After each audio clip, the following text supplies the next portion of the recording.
My concern and what I don't like about the idea of manifestation is putting way too much onus on your visions and your will versus actual work. All right, welcome to another episode of Habits and Hustle Solo Edition. For those of you guys who have not yet subscribed to the podcast, please do so. And also, when you guys leave a review, it really helps the podcast. So it gets other people to know it exists. So if you could please review the podcast and tell your friends, I'd be so ever grateful. All right, so let's get into it. Ready? Today's topic could be maybe a little controversial because we're going to be talking and exploring a topic that I think is probably the most popular self-help trend that I've ever seen. And that is manifestation and the ideas behind manifestation, what my belief system is around it, and all the things. So, what do you believe in manifestation and just the idea of the whole trend? I like some aspects of manifestation and I dislike some other aspects of them. Okay. I think it's important to believe things and will them into existence to a certain degree. Like, you have to really have that belief system to back you up. But I don't think that it's, I think that there's like a lot to discuss on the topic, but I do think that to an extent, having a strong set of beliefs and that confidence and sort of that self-talk is very important. So this is what I believe, if I do say so myself. I think that manifestation is a big, big umbrella, lofty term. I don't think that it means it's not being pessimistic over optimistic. I think that people value manifestation way more than probably they should. By the way, this again is my opinion. You don't have to agree with it. You don't have to like it. It's just what I feel and believe. I believe this idea of, I'll say this, what I like about it. I like the fact that it puts the onus on the person a little bit, but not enough. I guess I like and dislike that. I think that when you only visualize something and not put it into practice by putting work into it, it means nothing. I think that too many people are thinking that if they think about something, that it's going to happen. So this idea of mind over matter, it is true in my opinion to an extent, but I think what it does do is it sometimes makes the person have feeling that if something doesn't work, like if they're not taking into account psychological issues, socioeconomic issues, lots of other things. So just willing something to happen is not enough. You have to put in the effort, the work, and like sometimes the struggle to get to what you want. And so I'm not a fan. I'm not a fan of how it's overtaken everything in personal development and self-help, and it's like the biggest thing since sliced bread. But I think a lot of the people who talk about manifestation do acknowledge that. Like, they say you have to actually go out and do all of these things. It's not just simply about like thinking about it. You can't, that's just so not realistic. But obviously there are some woo-haws out there who do just literally say that. But I think for the most part, the mass market and the people who really talk about it, like the coaches and those who, by the way, the coaching world is something that I'm not a crazy fan of either. But I do often see them saying like, it's a balance. You have to manifest it, but you have to work for it. I don't see most people talking about that. I think a lot of people overestimate our agency in how we can control the external world. I think we can control it to a certain extent, but I don't think that we have the ability. We're not superhuman and we're not superheroes. I think that, what actually is realistic is we can try and put positive energy somewhere and positive belief and have a mind over matter, but not put all our eggs in that basket, because I think actually that's actually quite harmful, right? And I don't see a lot of experts saying, oh yeah, all you need to do is like visualize something and then also work on it, because then that's actually contrary to the whole overall idea of what manifestation is, because manifestation's been around for many years. Like I don't know, a long time. I think the 19th century is what I read a long time ago. And I think the idea was it was considered, let me even tell you, it was considered to be a mind cure. Is that what it was? The idea, I guess, behind it is that your thoughts become things, and every thought has a vibration and a frequency, right? Right, like your thoughts become Your actions. your thoughts become real. Your thoughts have a frequency, and what you put out into the world kind of reverberates back to you. Now, I do like it in theory, Right. but I don't think it's enough to stand on its own. Because I'm a big like, like kind of like grinder mentality, right? Like if Yeah, you want 10% target. right, if you want an outcome, you got to put in true actual effort. You got to like work for it. And I think my problem with overall manifestation is that I think it allows a big amount for just this idea of allowing the universe to kind of bring to you what you envision for yourself, whatever you deeply envision for yourself. So I think that there's like a major disconnect between my overall idea, my idea is of how to get what you want, and that idea. Yeah. No, I understand. I agree with that also. I think that you have to have balance, but I just think that for the most part, the people that because my sister, she's really in this world with like the Brene Browns and all of them, and she's constantly like following all these people who do these Instagram lives and stuff.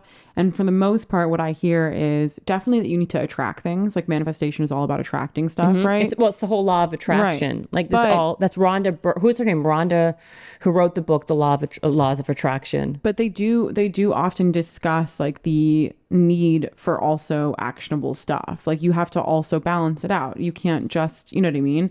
But a lot of people are so stuck in this mindset of they're full of anxiety, they're full of stress, they're full of negativity that just the act of manifesting alone gets them out of that headspace and then allows them to be able to go and do all of those things. So I think, yeah, I mean, someone should read like a book on manifestation and then your book, and then together they would have superpowers. Well, I find that interesting that you just said that, because there's other, like what's in that same world that you were just mentioning is this idea of like self-care, of like Yeah. meditation, So important. self-reflection, exercising, therapy. All of these things are like kind of in the same bucket. And I like a lot of those things, obviously. I love a lot of those things. I talk about it all the time. But my concern and what I don't like about the idea of manifestation is putting way too much onus on your visions and your will versus actual work Yeah, just your thoughts instead of stuff. to get to what it is. But then again, like, I don't want to say that, like, I know what you think becomes like what you do think actually does become reality, right? Like what you focus on becomes your truth. So there's elements of it. This is the thing. I think there's elements, the raw materials of what it's about.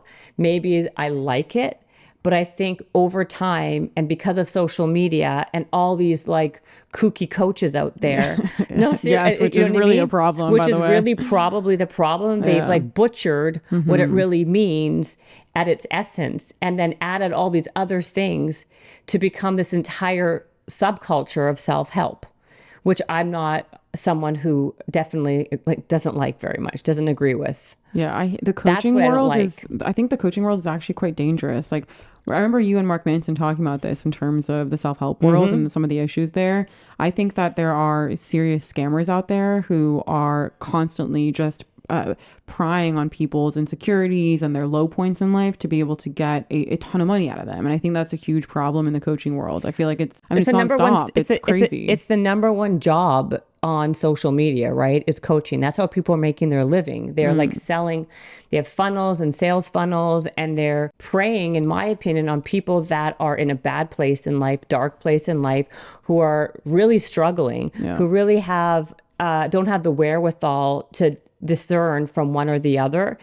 And not only are they taking their money, but they're giving them misguided. And I know that I'm a big believer that if you don't have hope, you don't have anything.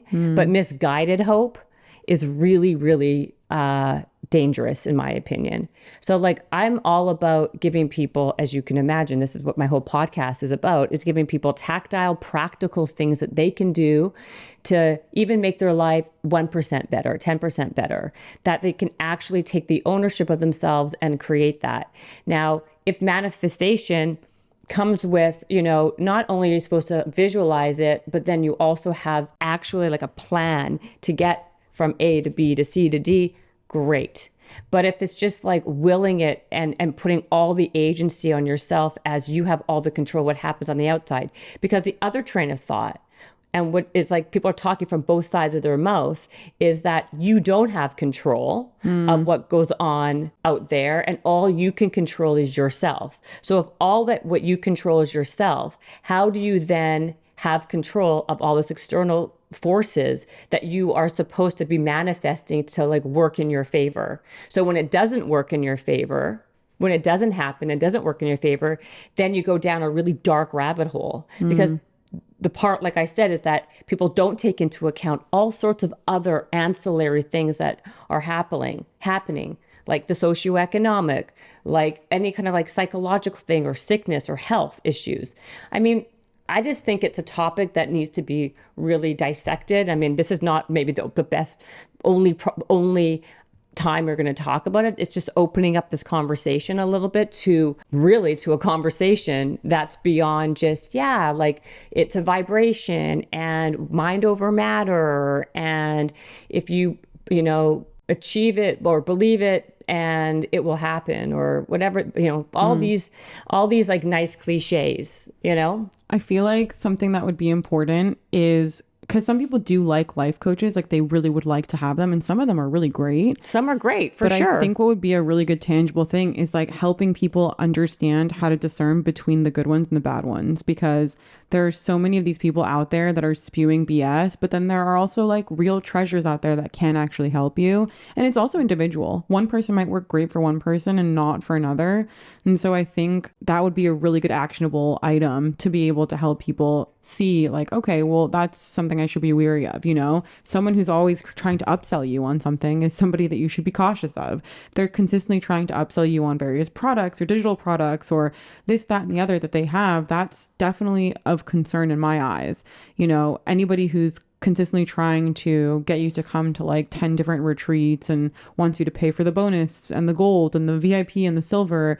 It's like, I'm very weary of that sort of a scheme. I find this to be really, I just think that that's like a slippery road to go down with a lot of those people. And that's something that I always look out for as well. And I also think their social media presence is a really big factor too. Like, I really like to see what someone's social presence looks like, if it aligns with me, if it does not, if I think it's full of a bunch of BS, if it just looks like really generic content. There's just a lot of good red flags that you can take account for. And there's also some green flags that you can look for within a life coach. This is what I think too. I agree with you. Definitely. I agree with that. But I think also I find it curious when the people, okay, the first step is discernment. Look at who you're following. Again, we talk about this so often, watching who's telling you about manifestation.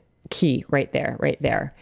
And the content that they have is actually quite important, because if they are being super flashy and braggadocious about all the material things they have, I think, to me, that's a red flag. That's a good red flag. That's a huge red flag. I see a lot of people on social media who are talking so much about laws of attraction and manifestation, like talking from their private plane, which they probably don't own, and wearing, Balmain, or is that how you say Balmain? I don't know, but I've actually always wondered.